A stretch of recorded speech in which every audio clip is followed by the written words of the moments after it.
Ya estamos aquí de regreso en el programa de Eduardo Ruiz Gili y como ustedes saben, mucho se ha hablado acerca del desabasto de los medicamentos y es un tema importantísimo, sobre todo por el derecho a la salud, Juan. Y esto, pues tú traes unos datos acerca de la percepción. Traigo unos datos, exactamente, sí. Lo que hicimos fue, bueno, primero quise cambiar un poquito la conversación en la mesa, aunque desafortunadamente no es por algo positivo, sigue siendo algo muy delicado porque tiene que ver con la salud de niños también, ¿no? Que terminan teniendo problemas importantes de salud, pero nos dimos a la tarea en la agencia a hacer una investigación en redes sociales y en internet para entender un poco la percepción sobre lo que pasaba con el abasto de medicamentos.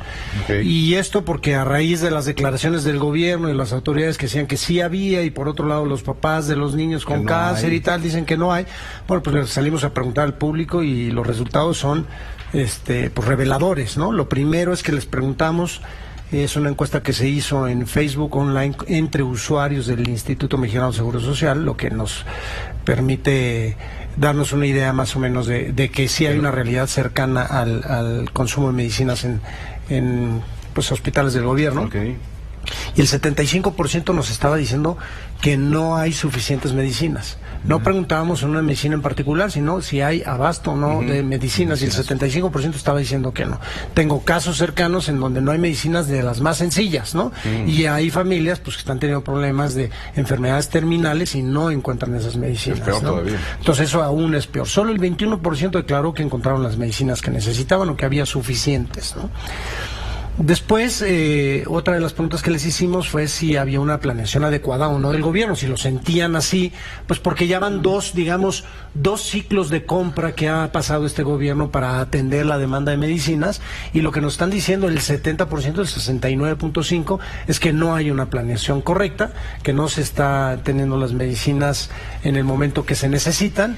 Un 27% nos decía que sí, pero bueno, otra vez es una respuesta pues totalmente aplastante con respecto a lo que se dice, ¿no? Bueno, pues no hay resultados. Y podría esta estar magnificada, yo creo, si ese 27% resulta que son medicamentos básicos o algo muy sencillo. Sí, de enfermedades muy básicas. Entonces, para una gripe, no sé, algo que te quite el malestar o el dolor de cabeza, pues eso es fácil de conseguir, ¿no? Claro, a lo mejor, podría ser, ese 27% no tiene nada que ver con un efecto de que la vida esté en riesgo. Así es. Y ese 69 se podría magnificar, porque mucho de eso sí podría ser, y entonces ahí sería dramático el cambio. Bueno, en la siguiente lámina, si te fijas, estábamos haciendo una pregunta sobre la prioridad del gobierno en el abasto para medicinas de niños con enfermedades terminales.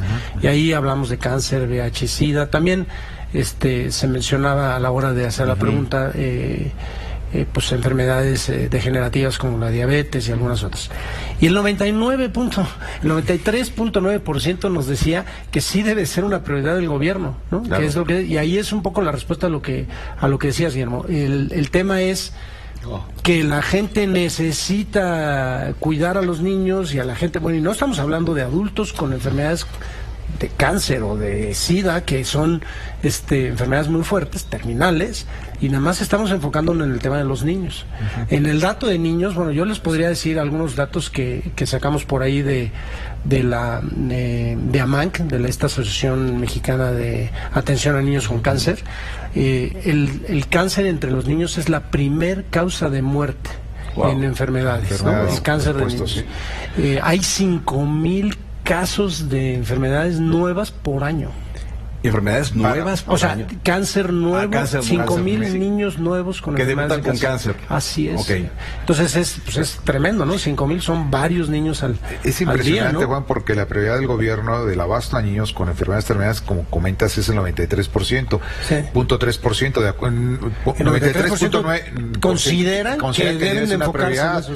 En donde pues se habla de planeación, donde se habla sobre todo de un tema pero elemental de derecho a la salud, que no se puede descuidar. No, y importantísimo, aquí, importantísimo. Y aquí es un tema, es una enfermedad terminal, ¿no? Si tú suspendes el tratamiento a un niño no se diga cualquier persona, pero un niño, por una enfermedad terminal, pues lo único que estás haciendo es acortando su vida. Por supuesto. ¿No? O sea, lo que estás haciendo, si el niño tenía una esperanza de vida, de poder salir de la enfermedad, a lo mejor del 57%, que más o menos eso es lo que se espera en México, bueno, pues le quitas la medicina, pues le quitas toda la esperanza de poder curarse de esa enfermedad. ¿No? Este problema se refleja por abasto, por corrupción, por planeación, o simplemente porque no se previó. Es una mezcla, ¿no? Sí, es que es terrible no prever que por desabasto o por un contrato de comercialización vas a permitir que grupos vulnerables se mueran. Mira, hay un dato que es terrible con respecto a las muertes ocasionadas por enfermedades de cáncer en los niños. Cada 4 horas muere un niño por cáncer en este país. Por cáncer. Entonces, es un dato que nos dieron a MANC, está en su página, y eso te habla muchísimo de la falta de atención que puede tener. No quiere decir que por la falta de medicina se estén muriendo cada 4 horas. Es decir, es la tasa que venía dándose aún con medicinas, ¿no?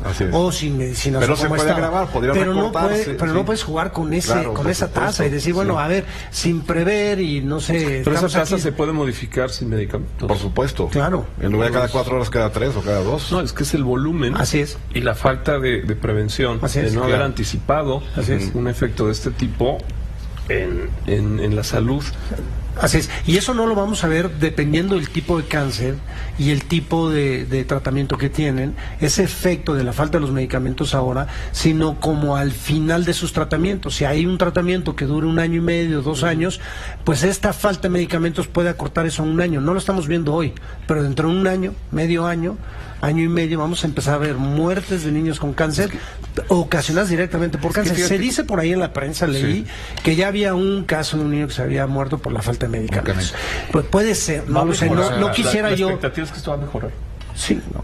Es que aquí hay un tema muy interesante porque, por un lado, en el tema de la corrupción, dice, atacamos todo lo que hay de la corrupción respecto a las medicinas y a los laboratorios que distribuyen este tipo de medicinas, eso es cierto, pero paralelamente tienes que tener, creo yo, un plan de estrategia, tú lo sabes bien, en este caso, Joaquín, que dices, bueno, ataco lo que es el tema de la corrupción y trato, pero a la vez también no dejo de administrar la medicina para enfermedades terminales. Mientras tanto esto lo ataco, pero el otro sigo administrando. ¿Sabes qué veo en esto?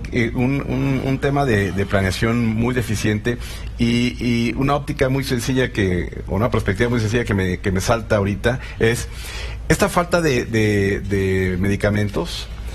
Lo que va a hacer es que eventualmente va a tener un costo a la postre más alto, porque van a tener que de alguna manera tratar de dar alguna serie de tratamientos o no sé, apoyos adicionales por la falta que tuvieron en este momento. Entonces, esa planeación no se administró correctamente en ese momento. Como no se administró correctamente ni a tiempo ni nada de esto, va a rebotar más coste, inclusive. Por supuesto. Ahora, imagínate, hace un rato, en el corte anterior hablábamos de las víctimas de un asesinato, que es una cosa terrible, ¿no? Pero en este caso, ver los padres de familia que están viendo que el gobierno no le está dando las medicinas para que sus hijos sanen de una enfermedad terminal, entonces es casi como ver a un criminal atacar a tu hijo. Es casi como ver eso. O sea, la sensación que deben estar teniendo los papás al llegar al hospital y les dicen, no hay la medicina y no sabemos cuándo va a haber la medicina, y vete a comprarla, vale 2,000, 3,000, 5,000, lo que valga, o más, para tratar a tu hijo, ¿no? Entonces, si es un tema que que las familias están viviendo de forma dramática, y me parece que no se ha visualizado de forma correcta, ni por el gobierno ni tampoco por la sociedad, ¿no? Los que hemos estado en lugares, en estos hospitales públicos, que yo al menos los conozco en algunos casos, te das cuenta que desde las gasas, desde la atención que se tienen, muchos son muy buenos, eso es cierto, pero por ejemplo, ahorita estoy viendo un tema que no hay camas. No hay camas, no hay camas para la atención de la persona. Eso es impresionante. Hace poquito estaban hay camas por años. Y no es de ahora, entrevistando a una enfermera que en radio decía, pues yo tengo que poner de mi dinero las gasas y las jeringas para atender a los pacientes, porque si no hay cómo ponerles la medicina. Así es. Entonces sí, esta es una situación bastante dramática para todas las familias que están viviendo algo así. y bueno, había declaraciones del gobierno que decían sí hay abasto en medicinas. Hicimos esa pregunta, es la última que les quiero compartir. Ajá, ¿cuál es? ¿Quién dice la verdad, el gobierno o las personas? El gobierno 30%, pero los padres de familia se llevan digamos, las palmas. Son los que están viviendo el problema. Así es, 66.9%. ¿Aquí aplicaría lo de pueblo sabio o no? Sí, el pueblo sabio. Sí, ¿no? El problema es que no se está reconociendo. Y también estas familias y estas personas están sufriendo de una forma fuerte esa parte donde quieren ver una respuesta del gobierno y no la encuentran. Supuesto. Ahora hay un tema delicado. Tal vez no la haya. Las licitaciones para compra de medicamentos se liberan normalmente entre septiembre y octubre cada año. Las medicinas llegan a principio de año. A veces hay desabasto al principio. Hoy no ha habido licitaciones. Entonces volvemos a que es un tema de planeación. Están ampliando los contratos para que los que ya tienen una licitación abierta rápido de alguna forma suplan lo que está pero la necesidad de salud está ahí en la casa. Todos los días, en todo momento. Así es. Juan Azcárraga, ¿dónde te pueden el estudio completo lo pueden encontrar en nuestra página de Facebook, AZ2 Oficial, o en mi Twitter, Juan Azcárraga, @Juan Azcárraga. Perfecto. Ahí les comparto todo el estudio. Twitter, Juan @Azcárraga. No, es Juan Azcárraga o @AZ2. AZ2. Perfecto. Sí. Muy bien, Juan, pues muchísimas gracias y nosotros vamos a un corte y regresamos.